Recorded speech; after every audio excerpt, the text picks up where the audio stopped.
Hi all வணக்கம். எல்லாரும் எப்படி இருக்கீங்க? இன்றைக்கி நம்ம கிச்சனில் ஒரு குழம்பு ரெசிபி தாங்க பார்க்க போகிறோம். இந்த குழம்பு ரொம்ப டேஸ்டியும் கூட, அதே சமயத்தில் ரொம்ப ஹெல்த்தியான ரெசிபிங்க.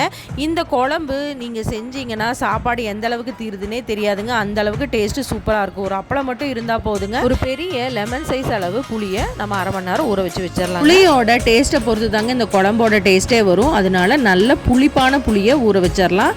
இல்லை புளிப்பு கம்மியாக இருந்துச்சுன்னா நீங்கள் கொஞ்சம் ஜாஸ்தியாக ஊற வச்சுக்கோங்க. ஒரு கடாயை சூடு பண்ணிக்கலாம். 2லேருந்து 3 டீஸ்பூன் நல்லெண்ணெய் விட்டுக்கோங்க. அரை டீஸ்பூன் சீரகம், அரை டீஸ்பூன் மிளகு, 1/4 டீஸ்பூன் அளவு வெந்தயம் சேர்த்திக்கிறேன். இது கூட 10 சின்ன வெங்காயம், 10 பல் பூண்டை சேர்த்து நல்லா வதக்கி விடுங்க. இது நல்லா வதங்கி வரும்போது 2 தக்காளியை கட் பண்ணி சேர்த்து நல்லா வதக்கி விடுங்க. நல்லா சுருளை வதங்கினதுக்கப்புறம் இது கூட 4 வரமிளகாயும் சேர்த்து நல்லா வதக்கிட்டு இதை எடுத்து ஆற வச்சு நம்ம அரைக்க போகிறோம். அதே கடாயில் இன்னும் 1 டீஸ்பூன் நல்லெண்ணெய் விட்டுட்டு கடுகு வெந்தயம் போட்டு தாளிச்சுக்கலாங்க. 2 கொத்து கருவேப்பிலை, 20 சின்ன வெங்காயம் போட்டு நல்லா வதக்கி விடுங்க.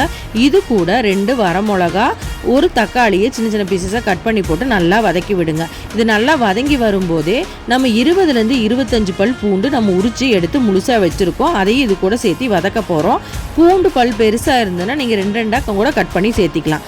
எண்ணெயிலேயே பூண்டு நல்லா வதங்கணுங்க. அதனால் நல்லா வதக்கி விடுங்க. இப்போ தேவையான அளவு கல்லுப்பு சேர்த்திக்கலாம். 3 டீஸ்பூன் அளவு நான் மல்லித்தூள் சேர்த்திக்கிறேன். 2 டீஸ்பூன் மிளகாத்தூள் சேர்த்திக்கிறேன். 1/4 டீஸ்பூன் அளவு மஞ்சத்தூள் சேர்த்திட்டு அதுவும் எண்ணெயிலேயே நல்லா வதக்கி விடுங்க. அது நல்லா வதங்கி வந்ததுக்கப்புறம் இப்போ நம்ம அரைச்சி வச்சுருக்கிற வெங்காயம் தக்காளி கலவையை இது கூட சேர்த்து நல்லா மிக்ஸ் பண்ணி விட்டுறலாம். இப்போது நம்ம ஊற வச்சுருக்கிற புளியை நல்லா வடிச்சிட்டு தண்ணியை மட்டும் இது கூட சேர்த்திக்க போகிறோங்க. நல்லா வடித்து எடுத்துருங்க. புளி கரைசல் எதுவும் இருக்க வேண்டாம். அதனால் 2 டைம் நல்லா கையினாலேயே வடிச்சிட்டு இப்போ நம்ம குழம்பு கூட அந்த புளி கரைசலை சேர்த்திக்க போகிறோங்க. நம்ம வெங்காய தக்காளி கலவையை நல்லா எண்ணெயிலேயே வதங்கி விடுங்க. நல்லா வதங்கி வந்ததுக்கப்புறம் நம்ம வடித்து எடுத்து வச்சுருக்கிற புளி கரைசலை சேர்த்திட்டு தேவையான அளவு தண்ணியும் சேர்த்திக்கலாங்க.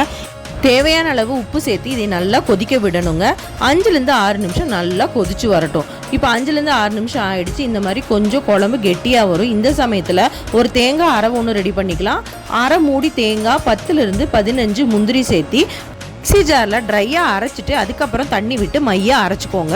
இதை அரைச்சிட்டு இதையும் குழம்பு கூட சேர்த்திக்கலாம். நம்ம தேங்காய் அரவை சேர்த்துனதுக்கப்புறம் நம்ம அடுப்பை ஸ்லோ ஃப்ளேமில் வச்சுக்கலாங்க.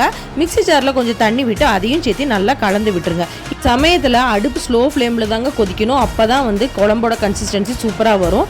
இந்த மாதிரி ஒரு 5லேருந்து 6 நிமிஷம் கொதிச்சதுக்கப்புறம் நம்ம 2 டீஸ்பூன் அளவு வெல்லம் சேர்த்திக்கிறோம். வெல்லம் சேர்த்தி அதையும் மிக்ஸ் பண்ணி விட்டுட்டு இதை 2லேருந்து 3 நிமிஷம் நல்லா ஸ்லோ ஃப்ளேம்லேயே கொதிச்சு வரணுங்க. இந்த மாதிரி எண்ணெய் பிரிஞ்சு வர அளவுக்கு கொதிக்க விடுங்க. இப்போ நம்மளோட குழம்பு ரெடி ஆயிடுச்சுங்க. சூடான சாப்பாடு கூட இந்த குழம்பும் ஒரு அப்பளமும் இருந்தால் டேஸ்ட் வேற லெவலாக இருக்குங்க. கண்டிப்பாக ட்ரை பண்ணி பார்த்துட்டு பிடிச்சிருந்தா லைக் பண்ணுங்கள், ஷேர் பண்ணுங்கள், சப்ஸ்கிரைப் பண்ணுங்கள். தேங்க்ஸ் ஃபார் வாட்சிங்.